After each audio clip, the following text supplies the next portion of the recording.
Everywhere you look, it seems like headlines are screaming recession, market crash, and inflation. It can feel like the financial world is cracking at the seams, and it's completely natural to worry about your hard-earned money. Your portfolio, the one you spent years building, can feel like it's shrinking with every news alert. The anxiety is real, and the fear of loss is palpable. But what if I told you that periods of economic chaos aren't just survivable, but are the very moments where fortunes can be made? The wealthy don't tend to panic during these times. They often follow a specific playbook. They see opportunity where others see only risk. In this video, we're going to break down 3 powerful categories of investments that have historically weathered economic storms. Now, to be clear, no investment is 100% recession-proof, and a diversified portfolio is key. But we're going to include a surprising modern asset class the rich sometimes use to protect and grow their wealth when everyone else is selling. This is the kind of knowledge that can help separate amateur investors from the empire builders. Section 1. The fortress of predictable profits, defensive and dividend stocks. The first investment category that can form the bedrock of a recession-resistant portfolio is a specific kind of stock. Now, I know what you're thinking. Stocks? During a recession? Isn't that the first thing to crash? And you're not wrong, but we're not talking about speculative tech stocks or high-flying growth companies. We're talking about the titans of industry, the companies that provide things people simply can't or won't live without. This category is made of 2 powerful components: defensive sector stocks and dividend aristocrats. Defensive stocks belong to industries like healthcare, consumer staples, and utilities. Think about it.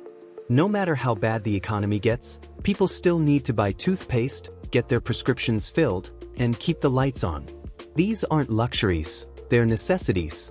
This creates a floor for their revenue and a level of demand that stays pretty stable even when spending on other things dries up.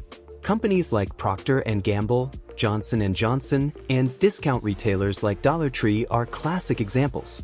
In fact, Dollar Tree was the single best-performing stock in the S&P 500 in 2008, gaining over 60%. Now, let's add another layer of armor: the dividend aristocrats. These are elite S&P 500 companies that have not just paid, but increased their dividends every single year for at least 25 consecutive years. This is a powerful signal of financial health and confidence. For a business to raise its dividend through multiple recessions, market crashes, and global crises, it must have an incredibly strong business model. History shows their resilience. During the 2008 financial crisis, the S&P 500 index plunged by a terrifying 37%. But one S&P index tracking the dividend aristocrats fell by a much smaller 22%, demonstrating their ability to provide significant downside protection. And since 1926, dividends have contributed to about a third of the S&P 500's total return, proving their long-term importance. The cash payments from dividends provide a tangible return that can cushion your portfolio against price drops. But stocks aren't the only game in town. What about tangible assets? Section 2. The ancient guardians of wealth, hard assets, and classic hedges. The second category that has stood the test of time isn't a piece of paper or a digital entry, but something you can physically touch: hard assets, specifically real estate and gold. It's also where we should mention another classic defensive asset: bonds. Let's start with gold. For thousands of years, gold has been seen as an ultimate safe haven asset. It's a physical, finite resource that can't be printed by a central bank, which is why investors often flock to it when they fear their currency is being devalued by inflation. During the intense 2008 financial crisis, gold's performance was complex. It initially dropped as investors scrambled for cash, but it finished the year up about 5.6% while the S&P 500 was down 37%. It then surged in the following years. This highlights how gold can act as an insurance policy for your portfolio, though its timing can be unpredictable. Next is real estate. Like gold, it's a tangible asset, but it has a unique advantage: it can generate cash flow.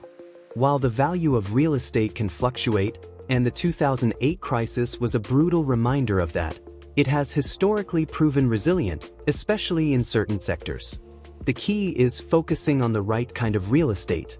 Apartment buildings, for instance, tend to hold up well because people always need a place to live. Similarly, real estate leased to defensive businesses, like grocery stores or healthcare facilities, maintains steady income. A great example is the REIT Realty Income. Even during the 2007 to 2009 crisis, its portfolio occupancy never fell below 96%. Finally, no discussion of recession investing is complete without mentioning bonds. High-quality government and corporate bonds are a traditional safe haven. When a recession hits and central banks cut interest rates, the price of existing bonds tends to rise.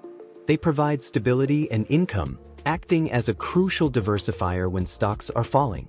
If you're finding value in these recession-resistant strategies and starting to see how you can protect and even grow your wealth, do me a favor and hit that like button. And make sure you subscribe to Wealth Saga so you don't miss out on more wealth-building insights. Section 3. The Modern Alternatives, the Empire-Building Assets. Now, here's where things get interesting. We're moving into alternative investments that many overlook, but which can also hold up well in recessions. This is the category that can separate a traditional investor from a true empire builder. It consists of assets like private equity, collectibles, and even a strategic allocation to cryptocurrency. First, private equity. This is where investors buy stakes in companies that aren't listed on the public stock market. While it sounds risky, some historical data shows private equity can perform surprisingly well in downturns. Studies analyzing the 2008 crisis found that private equity-backed companies often cut investments less than their public counterparts and received more funding, helping them gain market share. But private equity managers have a long-term focus and take an active role in their companies. A recession can also be a prime time for them to buy undervalued companies. It's important to note, however, that private equity valuations are less transparent and updated less frequently than public stocks, so direct comparisons can be complex. Second, we have collectibles. This includes things like fine art, rare coins, and vintage cars.